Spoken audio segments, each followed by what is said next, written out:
like, I mean, whether through the writing, whether we're Singaporeans, whether we're migrant workers, we're all capable of changing something, regardless of background.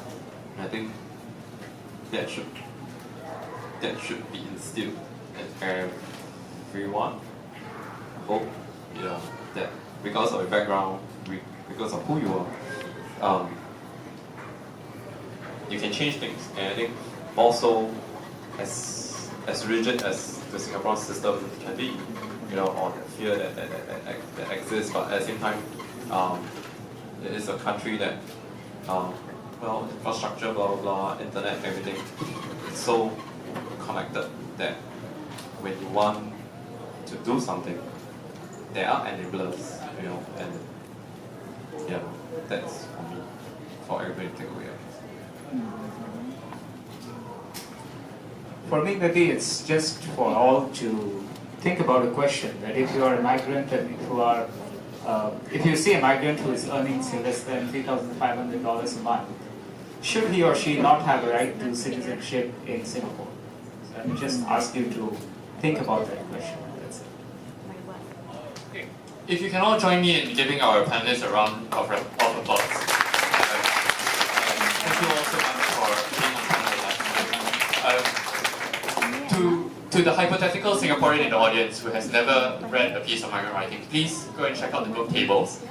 If you would like to contribute or find out more or help out in various ways, there are many organizations, including Migrant Writers of Singapore, but there are also groups like Women of Shakti, Vangayana, Singapore Migrant Friends. I can go on and list many others, Sama-Sama Labour Party, etc. etc. Please go and find out about these organizations, the work that they are doing, and contribute in some way. If going on Facebook or going on Google and searching for one of these organizations' names is too much of a challenge, just do one very simple favor, which is bring your friend along the next time you come. And with that, I think we'll leave it there. Thanks.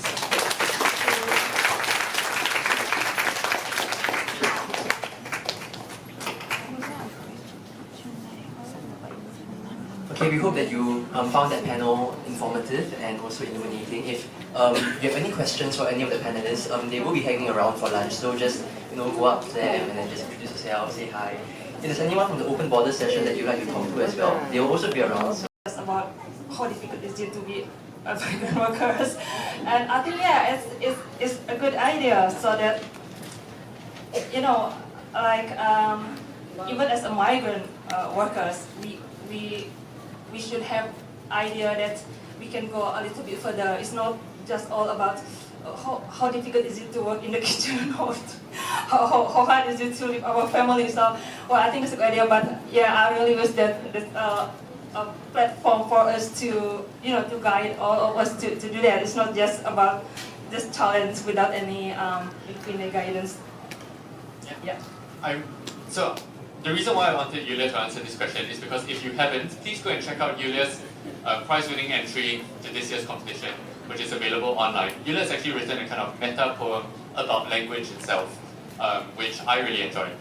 And you're right, I think that does push a bunch of boundaries that actually, your previous writing. Yeah, and actually that poem is, I got that idea when, for the last few months, I tried to help some of my friends for the English, and see how struggled to do that. So I feel like, well, we need something to do for that. I see how they're willing to learn, but there's like no proper platform for them. So yeah, I really wish that from the local will have to do that. Thank you.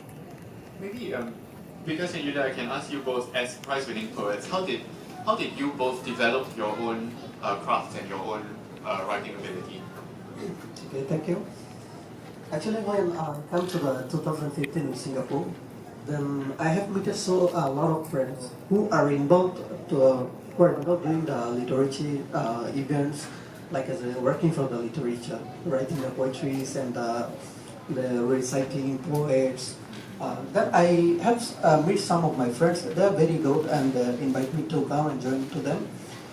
Actually, this is very good. Then I come to the 2016. I participate in the migrant worker poetry competition Then first time I became the champion. After I became champion, actually I feel so proud. And when I informed to my mom and I informed to my family, that's very proud. Even though even my friend circle and my school and college friends, whatever, when they listen this news, they are very proudful to me. These the feelings actually hit me on my soul. Yeah, I can do right. I can write so many things. Actually, we are going through, we are living with a lot of the migrant workers in Singapore. So we are, most of the times we communicate, we talk about, we can feel, we can see a lot of the experience and a lot of the struggle, problems and the barriers. So we can feel it and we can touch it in our hearts. So that is the good points and inspire to us to write down. Yeah, this is the very good. Yeah, and actually I want to thank our event organizer, especially the srivajif. They're all doing the excellent. If we get a lot of the events like that, maybe we can do more. We can contribute. We can participate more, and so we can work more for the literature. I think this is the very good point. Thank you.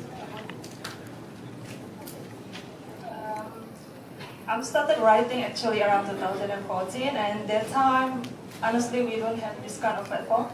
We are really maximizing the usage of social media in the page of Facebook, and we didn't know many of the local. So normally we do exercising like short story or poem through Facebook, and we meet up in the garden on Sunday because we don't have this kind of place.